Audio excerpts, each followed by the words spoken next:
Just started ringing up City Mental Health team. It rang and then it just went dead. Let's try again. Thank you for calling the Bradford District Care NHS Foundation Trust First Response Service. Your call is important to us and will be answered by our next available telecoach. Calls may be recorded for training and monitoring purposes. If your call is an emergency, you need to call 999 or in the case of medical emergency, attend your local accident and emergency department. If your call is related to a physical health need, please call 111 or see your local GP. You can access other services for mental health support. Samaritans can be contacted 24 hours a day on 116 123, or guidelines can be contacted between 12 noon and 12 midnight on 0800 884 884. Thank you for calling the Bradford District Care NHS Foundation Trust First Response Service. Your call is important to us and will be answered by our next available telecoach. Calls may be recorded for training and monitoring purposes. If your call is an emergency, you need to call 999 or in the case of medical emergency, attend your local accident and emergency department. If your call is related to a physical health need, please call 111 or see your local GP. You can access other services for mental health support. Samaritans can be contacted 24 hours a day on 116 123, or guidelines can be contacted between 12 noon and 12 midnight on 0800 884 884.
Point of access, speaking to Sabia, how can I help?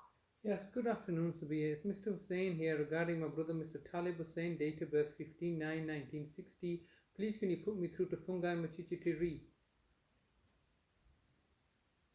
Give me a moment.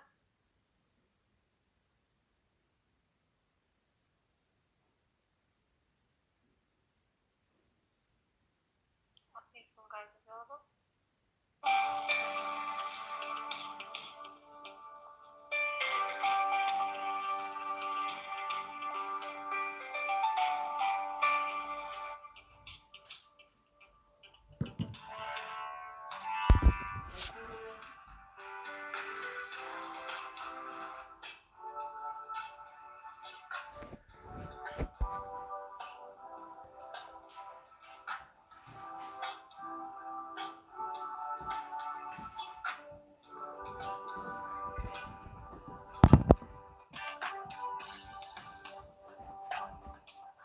Guy speaking. Yes, hello, Mr. Machichitiri. It's Mr. Hussain. How are we doing? I'm okay. Okay, well, as you know, I'm ringing up to get an update on my brother's discharge and also his access to his money. I tried to get in touch with Bali yesterday, but she was just directing my calls to yourself, and I was unable to get in touch with yourself yesterday. Right, because I haven't actually spoken with Bali since we spoke last time, but I'll need to catch up with her to find out what's happening, because she's not working for the team today. I understand she might be in AMP. Then with Dr. Dixon again, I think she had said she would send out a letter regarding the appointment. Yes, but I mean, So obviously, I haven't checked. obviously, I sent an email saying, this needs to happen straight away because, the reality is that, my brother's no longer under your jurisdiction. He's moved out of the county, the city, and, for it to be prolonged any further, it just concerns me because obviously I've been asking for this discharge. I mean, had my brother been discharged a lot earlier, he would have had been able to secure his home, and that's not happened. So I just don't know why that these delays are going on. I've tried to ring up Mr. Muller, but his number doesn't work anymore. So I've got no other means to determine my brother's finances, or find somebody to deal with my brother's finances. As it presently stands, my brother's not received, as you know, any money since the 3rd of February, and we're now, in June, and I do need a resolution to this matter because the reality is that we needed to be discharged many months, if not years ago, and I wanted to try to bring some stability into my brother's life. And as you know, the converse has happened where we've been kicked out of our house and can't see our mother. So obviously, I'll leave the matter with yourself, but we do need some sort of resolution. Right. We've got some money here. Do you want us to come and drop it off? No, we do. Like I said, can you understand that it's a very difficult situation? How much money have you got? I'll have to check how much, but I think a few weeks. I think it might be around 600, if not more. But you can understand we're out a lot more than £600, and you told me the fact that since we've I'm just looking at obviously immediate relief in terms of him getting access to money. Yeah, I understand. But the long-term issues, I think that's above my pay grade. Yeah, I understand. Well, you've mentioned your pay grade before, but the reality is that we're not. Look, Talib has made it quite clear from day one that he's not going to accept the money. He's delegated that responsibility to me. Okay. And I'm not going to accept the money now, especially since the actions that you've taken.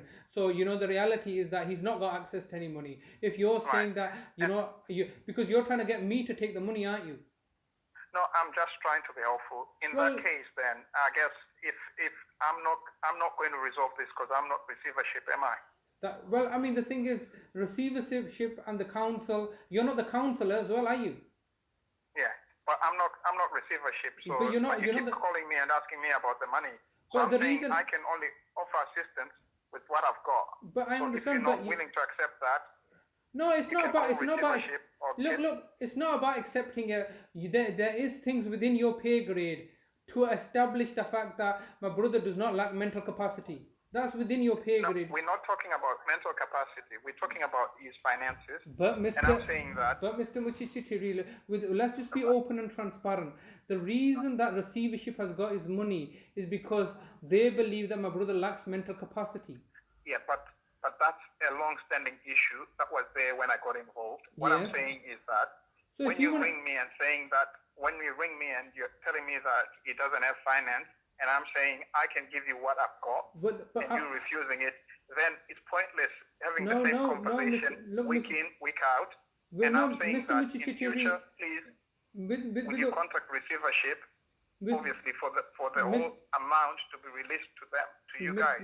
Mr. Machichitiri, with all due respect, I'm not ringing you up saying we've got no money, give us money. Yes? No, I'm not saying you're ringing saying that, but that's the implication. That's what you're implying to say. No, I'm not implying that. Any money. No, I'm not implying that. Right. So, there's an incorrect understanding on your part. The reason I'm ringing up is I'm pointing out the facts to you because obviously you work under Dr. Dixon. Now, obviously, so your remit is limited to his mental health and his ongoing care in the community in collaboration with Baljit Nota, who works for the council. I'm just highlighting these issues to yourself that look, this issue needs to be resolved, and the reason that we're having these problems, these are after effects. All right, the cause of this matter is that the local authority want to forward an agenda that says my brother lacks mental capacity, and that's one of the first things I said to yourself is that can we, whilst he's in your care, because he was in your care from August 2018 to January 2019, can we at least establish that this person does not lack mental capacity? And that question is still up in the air. and it was remaining up in the air because nobody's looking to address that. And as a consequence of that, my brother's not having access to his money, he's not got access to his own mother, he's got no access to his own house, he's become homeless, simply because of this very pivotal point, that my brother does not lack mental capacity. And you seem to be working on the assumption against the law that he lacks mental capacity. And I don't mean you personally, but the local authority, because you can understand, if the local authority establishes that he lacks mental capacity, then they own him. He becomes their property. They can do with him whatever they like they now have owned my mother. My mother's now become the local authority's property. And so therefore there are things that you can do in conjunction with Dr. Dixon, saying that, look, we've not managed to establish that this person lacks mental capacity, but you're not willing to do that because of your close association with Vicina Brown and Nadia Khan and the council. So because you're not willing to make that step forward, that would assist us. You telling me that you're going to come and deliver £600 is not going to assist me. But you telling me the fact that me and Dr. Dixon have had a word and we can't establish that this person lacks mental capacity resolves all our problems. Do you understand? So but then for Dr. Dixon to get to make that decision, don't you think that she would need to actually assess your brother? Well, no, she's had that opportunity. She's had that opportunity to assess him while he was under her care. What I'm fearful now, capacity fluctuates, and I think the last contact Dr. Dixon had with your brother would have been because but this is the thing, you see, because right now what you're saying to me is very disingenuous. Mental capacity can fluctuate depending on the cause.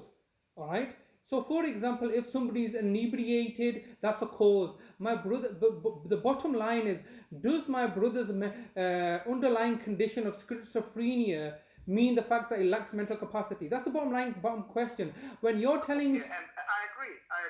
But I'm saying that without her actually I accepting know, but she had the opportunity. She can't give a definitive sort of answer to it. That's what I'm saying. I know, and I have to take into consideration that she's acted in a duplicitous manner in the past, because that's the very first thing I said before my brother's discharge. Please, can you do this? And she had told me in a meeting that you were there that next week I'm going to get an interpreter and have that established, because the other line that you say is question specific. So I asked a simple question, that if it's question specific, does the person have enough mental capacity to sign over his lasting power of attorney? And that was a specific question that needed to be addressed. And the following week, the doctor just disregarded this. What concerns me, Mr. Muchichitiri, is this: that Dr. Dixon is highly influenced and under the control and dominion of Nadia Khan and Vicina Brown, her colleagues, whom have a different agenda. So I don't believe that Dr. Dixon is acting in my brother's best interest and is independent. She's not independent. She's obviously taking instructions from the council, because the council now desperately need to establish that my brother lacks mental capacity. They have managed to do this in the case of my mother, where they have said that she's got dementia. Now you know and I know that dementia is a degenerative condition. Over time, people do lose mental capacity if you've got dementia. The same cannot be said for Talib. Talib has never lacked mental capacity, even to a point where you held him, at your institution for a period of 4 months, and it was unable to be established that he lacked mental capacity, because he told you, I don't want to go into a care home. So therefore, what concerns me is, if Dr. Dixon now wants to do an assessment of my brother, that's not going to happen, because I believe that Dr. Dixon is unduly influenced to railroad the agenda that, my brother lacks mental capacity. And this is one of the reasons that when you last came down to see me, when I was asked to vacate from the property, you were hoping that Talib was going to be there, so you could then get it established that he lacks mental capacity. It's a very fundamental question, Mr. Muchichitiri. My brother does not lack mental capacity, and nobody in their right mind would say he lacks mental capacity. He does have mental health problems, and working with people with schizophrenia, which is your day-to-day job, you know that people, just because they have schizophrenia, does not conclude that they lack mental capacity. You know that as a fact. And my brother, I know he does not lack mental capacity, and the law is on my side, stating that it should be assumed that he has capacity. And to date, nobody's been able to establish that he lacks mental capacity. And because Because of this, like, my brother, I take it, you have not managed to get money from my brother Adalat. I don't know because I haven't been in contact with him, and I think that responsibility has gone down to receivership. Okay, and so receivership now have received my safeguarding alert, which Vicina Brown responded on, and her response was we're waiting to hear from the public guardians or court protection and stuff like that. That money he's still holding on to.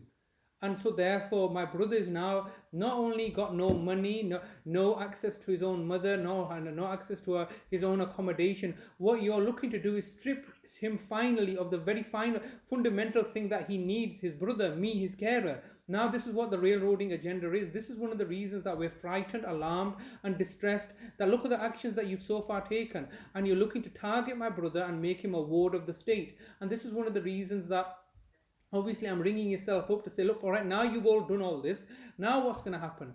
Because the reality is that my brother is not receiving any money from yourself, is he? He's not even receiving his benefit money. He's not receiving anything under the section 117 aftercare. I'm providing all the care, and I'm being victimized and targeted just like he is. Now the bottom line is that there was no expectation of my brother coming to the appointment, because we made it quite clear we won't be coming down, particularly when there's a lockdown restrictions and everything else. So when Dr. Dixon is acting very disingenuous, we've got no reason to trust anything that you say. So that's just the highlighting of what I'm saying. That's fine. Yeah. What I'll do is I'll ask Bali to liaise with obviously to get an update from receivership, and I'll ask Dr. Dixon regarding the appointment. But the appointment should have already happened. It should have been scheduled for. Like I said, she was going to arrange it, so I'm not a secretary, so I don't know. Okay, all right. But this very idea of delaying these appointment discharge appointments is very fraudulent and underhanded and nefarious in itself, because you can just do it over the telephone, especially now because of the coronavirus. People do things on the telephone or video link, all right, through video link or over the telephone. People are doing this. The very fact that Dr. Dixon is refusing to discharge my brother before actually physically seeing him is very, very fraudulent and has an ulterior agenda. My brother does, many months, many years have now passed. Doctor has not seen my brother. My brother is refusing to see her. He becomes agitated. In your presence, he became agitated. So the very idea that you're holding him hostage like this is not acceptable. I'll leave it with you. Okay. I'll get back to you. All right. Okay. I'll call back on Friday maybe. All right. Okay. Thank you very much.